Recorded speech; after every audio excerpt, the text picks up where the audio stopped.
Hi guys, good morning! Ngayong umaga, pag-uusapan natin kung gaano nga ba kasulit ang Toyota Raze, ang pinakamurang SUV ng Toyota. Kung naghahanap ka ng sasakyan at murang SUV, para sa iyo ang video na to. Ngayon, kung bago ka pa lamang sa channel namin at hindi ka pa nakasubscribe, bibigyan kita ng 5 seconds para mag-subscribe. Okay, simulan natin ng 5 seconds. 1, 2, 3, 4, 5. Okay, nakasubscribe ka na? Okay, sige. Bago lahat, isusuot ko muna ang pinaka-paborito kong damit, ang uniform namin. Okay, go! Yan, bagay no? May ID pa yan. Baliktad. Ba talagang?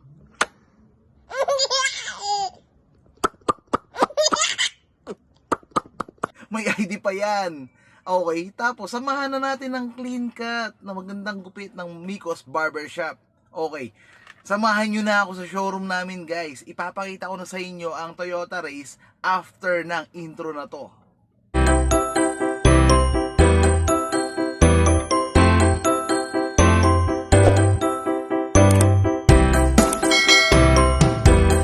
Okay guys, pag-usapan natin yung Raze.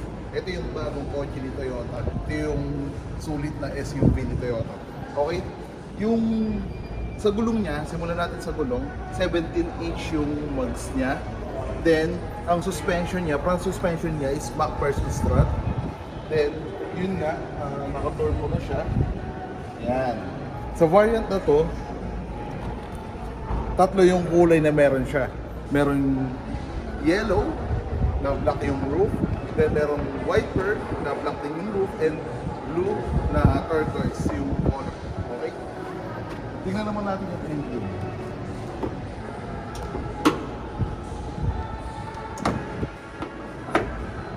Si Raze, itong variant na to, 1.0 yung engine niya, pero guys, meron siyang turbo. Meron siyang turbo, so hindi mo siya masasabing underpower si 1.0 turbo Raze. Okay? Siya yung top of the line. Dito naman tayo sa mga ilaw niya guys. Ang tawag sa ilaw niya is split type LED headlamps. Then meron na rin siyang DRL. Ito. Then meron na rin siyang front sonar. Then yung fog light niya is halogen. Okay? Pasukin naman natin ang passenger side.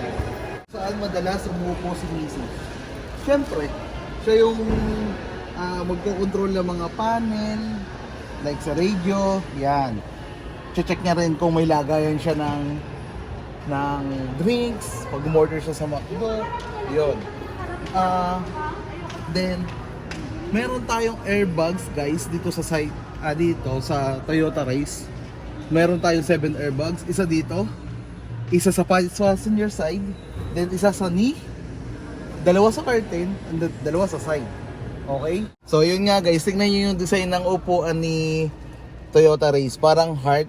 Sa mga Korean lover dyan, parang opa. Parang ganun. So yun.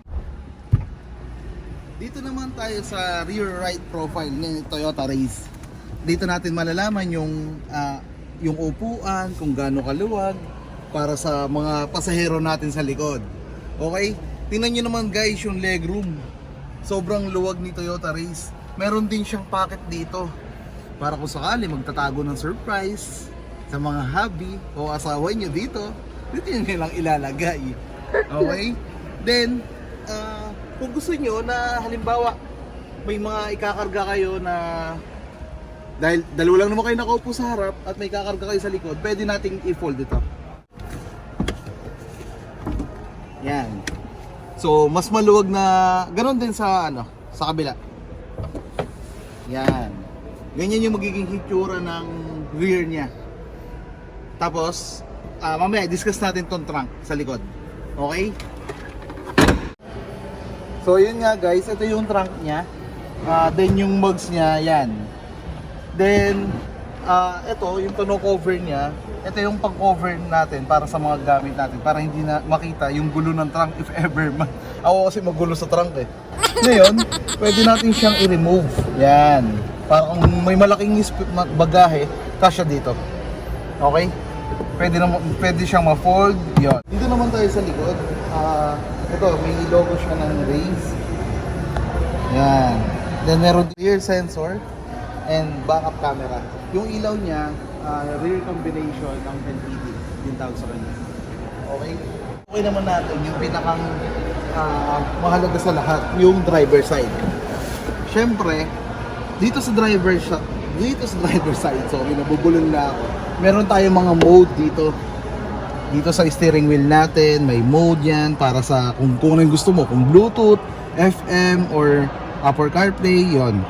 Meron din tayong switch dito. Meron din tayong switch ng cruise control. Ayan. Okay? Ito yung plus minus ng switch, ano niya, ng control niya. Ngayon, pag malolobat ka na, meron tayong mga charger dito. Meron tayong isang car charger. Meron din tayong dalawang port dito. So yun nga guys, dito sa pinto, meron tayong silver dito, silver lining. Then dito kapag gusto mong ipahinga ng driver yung kaliwang kamay niya, andito yung armrest, leather yan. Yan. Then meron tayong switch dito na auto fold sa side mirror. Then merong control para sa left and right. Yan, para kung i-adjust mo yung side mirror mo. Okay? Guys, pag-usapan naman natin ng audio system ni Toyota Raze. Grabe ang laki ng size niya. 9-inch na yung size ng turbo variant natin. Ngayon, meron na rin siyang Apple CarPlay. Yon. Sa pagdating naman sa aircon, auto climate conditioning na siya. Then, itong kagandahan guys, lahat kasi ng kotse ko puro rotary. Ngayon push start na si Toyota Raze. Napakaganda. Sa mga naghahanap ng bagong sasakyan, napakaganda ng Toyota Raze. Okay? Okay guys, si Toyota Raze equipped na rin siya ng blind spot monitor. So approximately mga 60 meters maiilaw yan. I-alarm niya yung driver para sabihin na may padating na sasakyan. Okay? Meron na rin siyang hill start assist. Pagpaakyat yung pinupuntahan, posibleng umatras, yun yung kinakatakot ng mga passenger katulad ni Mrs. Takot na takot siya doon pag ganun.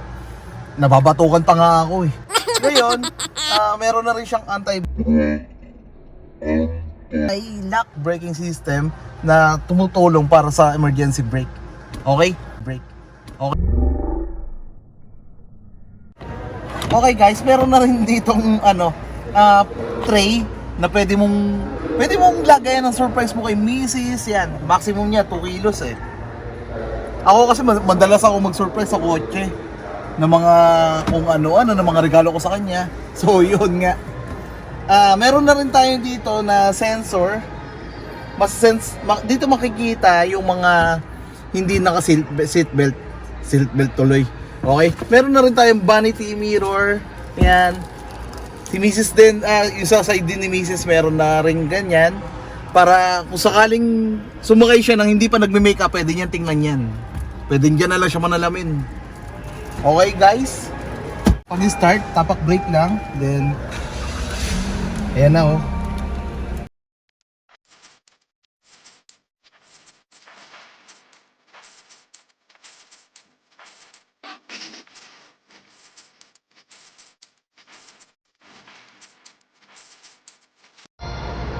Okay guys, nakalimutan ko sabihin, yung antena nga pala ni Raze, naka-fin type antena na siya, then naka-spoiler na rin siya. So ayun, maganda, ang ganda ng Raze. Sulit yung 1,031,000 yun pag bumili kayo nito. Okay? So yun nga guys, sana nakatulong itong video na to para makapag-decide kayo na bumili ng Toyota Raze. Ngayon, kung nagustuhan nyo at appreciate nyo yung video na to, paki-like, subscribe, at paki-share na rin po sa mga tropa nyo. Paki-hit na rin yung bell button para updated kayo sa mga bagong videos natin. Ngayon, kung may gusto kayo na sasakyan na i-review natin, ipapakita ko sa inyo. At kung gusto nyo, na ako na rin yung mag-serve sa inyo ng sasakyan na to, iiwan ko dito yung number ko. Mag-iiwan na rin ako ng message regarding sa quotations na binibigay namin, ng mga promos namin. Okay? Magkita-kita ulit tayo sa susunod na videos, guys. Pag-aralan naman natin ang ibang variant ng Toyota Race. Okay, guys? See you sa next video.